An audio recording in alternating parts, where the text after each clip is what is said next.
Hi guys, it's good to see you again on the channel today, and I hope you enjoyed the last video where I talked about how to buy a car and how to drive legally as a new immigrant, a new Nigerian immigrant in the UK. Basically, today I'm going to be talking about our pitfalls to avoid while driving in the UK, pitfalls, and how to avoid penalty charges. Okay, it's good to learn by experience, but if you see someone to tell their experiences to you, I advise your brother and sister to learn from that experience.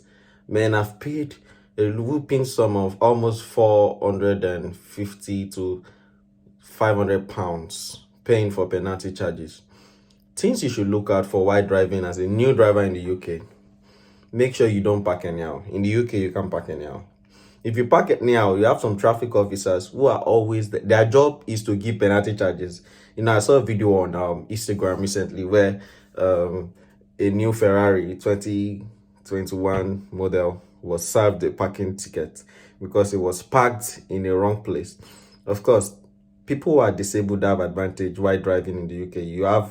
They have a badge, so they're able to park freely in certain spots. But the UK is, because of the size and the kind of road that it has, you are not able to just park anyhow. Just this is put in place just to regularize the amount of traffic and to create space for other road users. However, if you're just driving, you can't park anyhow. You need to watch out. Oftentimes there is a description on top of the at the side of the road where you're going to park, okay, which says call so number to pay for your parking. Some will say, okay, you can only park for 1 hour. After 1 hour, they charge you. So they are different. You need to look out for the signposts and make sure that you read them consistently. That's one of the things you must look out for. The signposts. You don't park anyhow. I have parked anyhow severally and I have paid the consequences. Another thing is that if you are driving to London, because if you are an adventurous driver like me, then you need to take precaution. The first time I drove to London with my wife, I drove and we were there in London for 3 days, and we drove. I never knew we were supposed to pay for congestion charges and ULEX charges. My brothers and sisters who went to London, there's an ultra low emission charge you're supposed to pay, ULEX. They call it ULEX, and there's a congestion parking charge, congestion charge rather. You need to pay. So it shouldn't be more than £12.50 per day, basically. Okay, so we went. We didn't know we were supposed to pay, only for us to receive penalty charges later for for 3 days. Basically, we had to pay over £400, and it was not an easy task for us at all. So you need to look out when you're traveling to London, central London, anywhere where London, to be safe. You need to check if you need to pay for congestion charges. If you don't need to pay, there's no problem. There are some parts of London where you don't need to pay, but you need to find out to be sure on the safer side. You can even put on the auto debit. So when you get into that area, they don't come and serve you a penalty charge. They just remove the money automatically. Okay. And another thing you should be aware of is while driving is you should watch your speed limit. Back home in Nigeria, we could speed anyhow we want. Like, no, there's no speed limit. There's no, just speed safely and drive safely.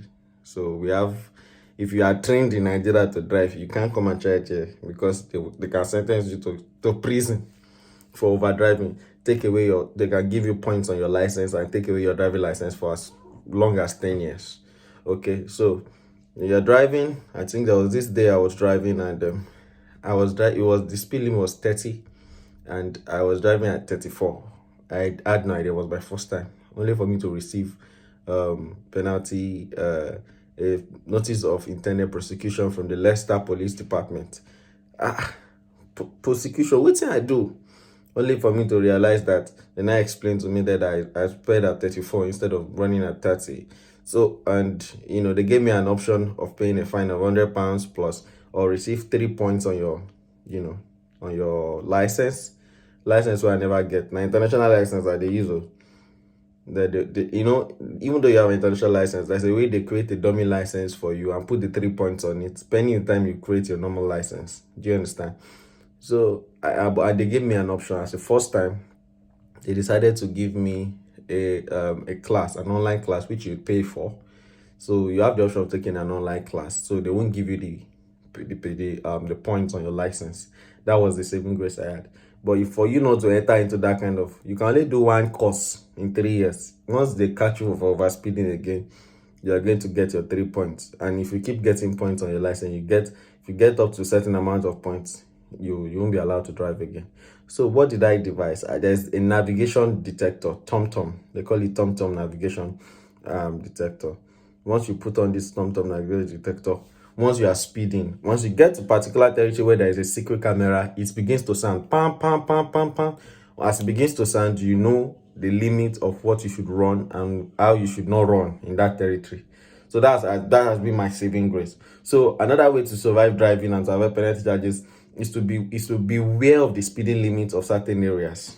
Okay, and also ensure that you get a navigation satellite, a TomTom navigation satellite. You can check on Amazon and purchase it. Once you purchase it, it will be telling you your speed per hour, and you should be aware of the bends. You should know your road, basically. Yeah, well, as an international driver, you are not extremely good, but for you to start driving, you must be ready to abide by their rules and principles here in the United Kingdom. So these are some of the steps you need to follow to avoid penalty charges. And I hope, and I very well hope, that I have saved somebody a lot of money, as a new driver, an international driver in the United Kingdom. Okay, see you next time. Next time, I'm going to be talking on another topic. Watch out. Cheers. Like and subscribe.